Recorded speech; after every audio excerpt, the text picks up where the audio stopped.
여러분 안녕하세요. 롱자입니다. 요즘 언론이 약간 변화의 기조를 보여주고 있습니다. 제가 생각했던 것보다는 빠른데요. 어떤 내용인지 같이 보시고요. 이거에 대해서 우리가 지금 현장과 비교했을 때 어떻게 받아들이는 게 현명할지에 대해서 말씀드리고자 합니다. 시청하시기 전에 구독하기, 좋아요, 멤버십 부탁드리고요. 멤버십은 매주 토요일 라이브를 진행하고 있습니다. 오늘 기사가 한 세 가지 정도 되는데요. 하나는 좀 여기에 좀 섞여 있습니다. 일단 말씀드리자면 여러분 그냥 재미삼아서 네이버에 부동산 상승, 부동산 하락, 아니면 그냥 부동산 시세 이런 거 검색하시면요. 그때 부동산 분위기가 어떤지가 좀 반영이 돼요. 요거 딱 보시면 제가 이 키워드가 지금 부동산 하락이거든요. 부동산 하락. 하락을 누르면 이렇게 나와요. 하락을 눌렀더니 오히려 올라간다는 얘기가 나오고 있습니다. 회복, 아니면은 더 비싸게 샀다. 조급한 매수자. 야, 여러분, 조급한 매수자라는 단어를 본 게 언제예요? 근데 여러분이 뭔가 이 부동산 유튜브를 볼 때 이걸 꼭 알아주세요. 기사가 굉장히 많아요. 기자님들도 다양하고, 그리고 통계도 다양하기 때문에, 통계는 당연히 실거래가 같은 건 하나인데, 그걸 끄집어내서 비교 대상을 바꾸든지, 내가 표본 대상을 바꾸든지 하면은 얼마든지 다른 어조로 바꿀 수가 있기 때문에, 저를 포함해서 대부분의 분들이 내가 원하는 내가 하고 싶은 얘기를 근거로 될 수 있는 기사를 많이 가져다가 컨텐츠를 찍을 수밖에 없다. 기사 읽어주기 컨텐츠에는 반드시 한계가 있다는 것을 사전에 인지하셔야 돼요. 그리고 자기 자신, 시청자 여러분 또한 내가 혹시 원하는 시장의 모습이 있진 않은지도 한 번쯤은 고민해 보셔야 돼요. 없다고 생각하지만 분명히 지금 집이 올라갔으면 좋겠다, 내려갔으면 좋겠다라고 생각하는 분들이 계신데 지금 제가 원하는 걸 만약에 물어보시면 질문이 들어왔거든요. 얼음공장님이 원하는 시장의 모습은 무엇입니까? 근데 제가 원하는 대로 시장이 되길 원한다면 너무 이기적인 거잖아요. 시장의 본 모습이니까. 시장의 본 모습이 있고 거기에 제가 맞춰서 따라가야 되는 거지. 시장이 제가 원하는 대로 된다면 애시당초 제가 되게 잘 살았겠죠. 처음부터. 근데 그건 아닌 것 같은데 지금 제가 제일 원하는 거는 가격이 올라가는 게 아니에요. 아마 들으신 분들이 잘 안 믿어주시겠지만 가격이 나중에 떨어지길 원한다는 뜻은 절대 아니에요. 그런데 심지어 가격이 안 올라가거나 가격이 좀 더 내려가더라도 제가 원하는 건 규제가 다 풀리는 거예요. 그리고 거래가 자유롭게 되는 거예요. 그 다음에는 이 결과 때문에 제가 당장 손해를 보더라도 그 다음에 제 경험과 실력으로 노력을 해서 또 추가적으로 제가 원하는 것들을 얻어낼 자신이 있기 때문에 그걸 원하는데 지금 시장은 그런 모습이 아니에요. 기사가 어떤 게 나오냐면요. 요게 좀 조회수가 높아요, 지금. 여보, 금메 다 팔렸대. 빨리 집 사자. 절반 이상 값 올랐다. 그리고 또 이게 지금 네이버 메인 기사거든요. 그러니까 부동산 기사 맨 탑에 있어요. 규제 완화 덕에 서울 아파트 실거래가 지수 7개월 만에 올랐다. 그러니까 가격이 올랐다는 거예요. 가격이 올랐다. 그러니까 이런 내용이에요. 요거 보시면은 지금 예를 들어서 요거 지금 올해 1분기 23년 1, 2, 3월이랑 22년도 4분기 있죠. 작년 10월, 11월, 12월을 비교했을 때 상당수의 거래가 올라갔더라는 거예요. 가격이 상승 거래가 많더라는 거예요. 일단 이 부분에 대해서 좀 설명을 드릴게요. 여러분이 헷갈릴 수가 있는 게 기사들을 보면 이런 거래가 나와요. 금매 팔리자 다시 내려간다. 금매 다 팔리자 서울의 매수자 빠진다. 이런 내용이 나오고 있는데 그것도 맞아요. 그리고 가격이 오히려 하락하고 있다. 하락 거래가 많이 찍히고 있다. 이런 기사도 있어요. 그러니까 시청자 여러분이 굉장히 혼란스러운 시대거든요. 그거를 제가 좀 정리를 해드릴게요. 일단 요 기사 있죠, 여러분. 요 기사. 요 기사는 의도성이 있는 거예요. 왜 의도성이 있냐? 비교 대상을 22년도 4분기에 맞췄죠. 22년도 4분기. 제가 한 반년 이상, 반년 정도 강의를 쉬다가 작년 11월 달에 다시 한다고 말씀을 드렸잖아요. 이제 보이는 게 있다고. 그때가 이제 약간 거래가 살아나기 시작했을 때 22년 11월 달이죠. 제일 힘들었던 시장은 22년도 4분기. 그러니까 하반기예요. 6, 7, 8, 7, 8, 9, 10, 11, 12 이때가 진짜 지옥장이었는데 어쨌건 22년도 하반기 4분기에는 팔리기 시작한 매물이 있단 말이에요. 거기 팔리기 시작한 가격은 초초금매 거의 던지기 아니면 사실 직거래 이런 게 있었단 말이에요. 그거에 비해서 올해 상반기 1, 2, 3분기, 1분기는 오른 가격이 많다는 거예요. 근데 떨어진 가격도 있습니다. 혼재가 되어져 있는데 그럼 보면은 우리는 두 개로 나누고 싶잖아요. 오른다는 거야, 내린다는 거야. 이렇게 물어보시는데 이걸 제가 일단 결론을 지어드릴게요. 지금 오르고 있는 게 맞아요.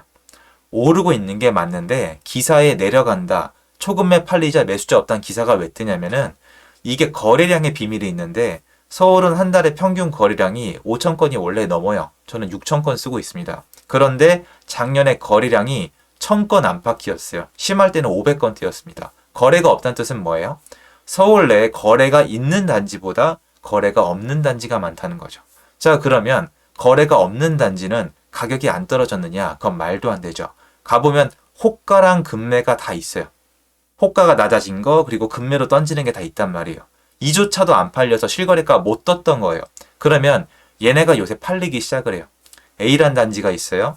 22년도 내내 가격이 떨어졌어요. 그런데 거래가 한 건도 안 됐어요.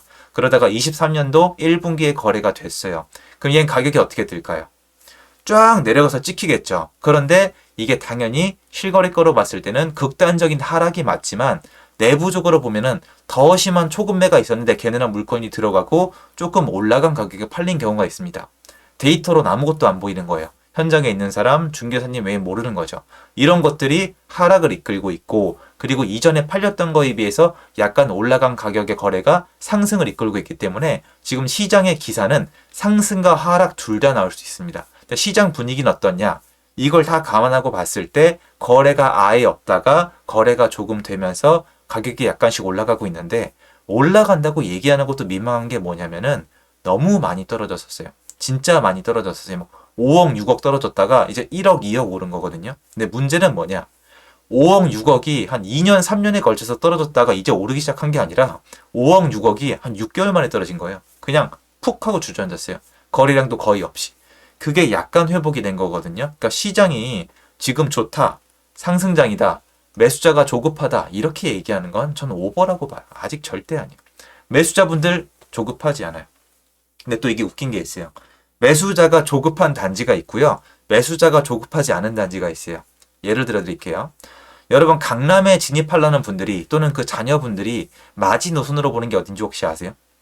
사람들이 가끔 막 동작구 얘기하시고 강동구 말씀하시는데 거기까지 안 가요. 말씀을 나눠보면은 여러분 여기서 제가 말씀드리는 강남은 그래도 여러분이 알고 있는 그 강남 3구 또는 강남 메인을 말씀드리는 건데요. 그분들이 차선책으로 가는 데가 제가 절대 이게 폄하가 아니라 동네가 많이 변했어요. 개포동이나 일원동이나 잠실동 여기를 많이 보시고 참 이상하게 동작구까지 많이 보시진 않으세요. 제가 아는 분들은. 자, 그러면 잠실 같은 데 예를 들어 볼게요. 잠실은 실거주자들이 조급해할 수도 있어요. 왜냐면 거기 학교도 가야 되고 실거주도 하고 싶고 어쨌건 나는 강남에 입주한다는 기분으로 그 집을 사야 되는데 지금 잠실 같은 경우엔 제가 예전에 나갔을 때 엘스를 기준으로 18억대까지 가능한 매물이 있었는데 지금 그건 없어지고 지금 21억 5천까지 팔리고 있거든요. 그러니까 가격이 아무리 보수적으로 봐도 똑같은 동, 똑같은 이 층, 똑같은 뷰, 이 비슷한 가성비를 봤을 때 저점 대비 1억 5천은 올랐어요. 아무리 보수적으로 봐도. 일반적인 분들이 봤을 때 2억이 넘게 올랐을 거예요. 저는 보수적으로 봤다고 말씀드렸죠. 그럼 조급해질 수 있죠. 왜? 대체자가 마땅치 않으니까. 난 잠실 엘리티에 살고 싶으니까. 이건 맞아요. 그때는 여보 빨리 사자. 집 빠졌대. 근데 잠실 거기 사시는 분들은 꽤 잘 살아요. 그 와중에 토지거리 허가구역이에요. 이분들은 조급한데 문제는 그 외곽에 폄하 진짜 아니에요. 노도강이라던가 성북구라던가 의정부나 김포나 남양주 이런데 좀 예를 들어 볼게요. 거기 매수자분들이 지금 조급하냐? 아니요. 거기 아직도 철저히 매수자 우위 시장이에요. 거긴 뭐냐면은 아예 안 팔리고 그냥 깎이는 대로 깎이다가 이제 깎이는 대로 깎이진 않아요. 그러니까 매도인도 고민을 시작을 하고 들어가는 매물도 있어요. 그리고 팔리기 시작을 해요. 근데 싼 것만 팔리고 있습니다.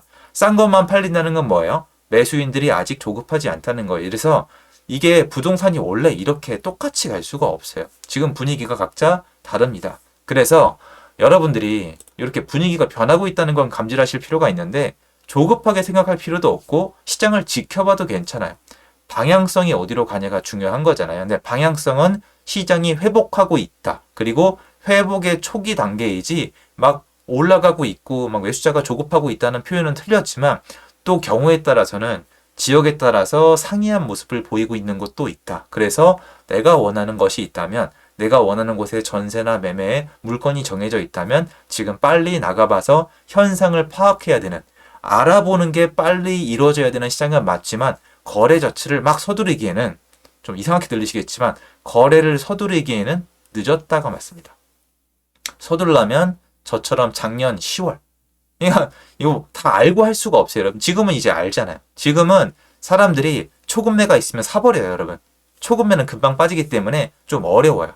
그래서 급매로 올라간 건데 일부 지역은 급매도 팔리고 그 위로 올라가고 있는 모습도 있습니다. 근데 잊으시면 안 되는 게 아직 시장은 좋지 않다. 계속 강조드려요. 여러분한테 혼돈을 드릴까봐 절대 좋은 시장 아니에요. 거래량이 아직 택도 없습니다. 옛날 평균만도 못해요. 근데 좋아지고 있고 좀 더 좋아진 지역이 있고 시장이 변화는 하고 있다. 그러니까 나가보자 해서 이런 것들이 나오고 있는 겁니다.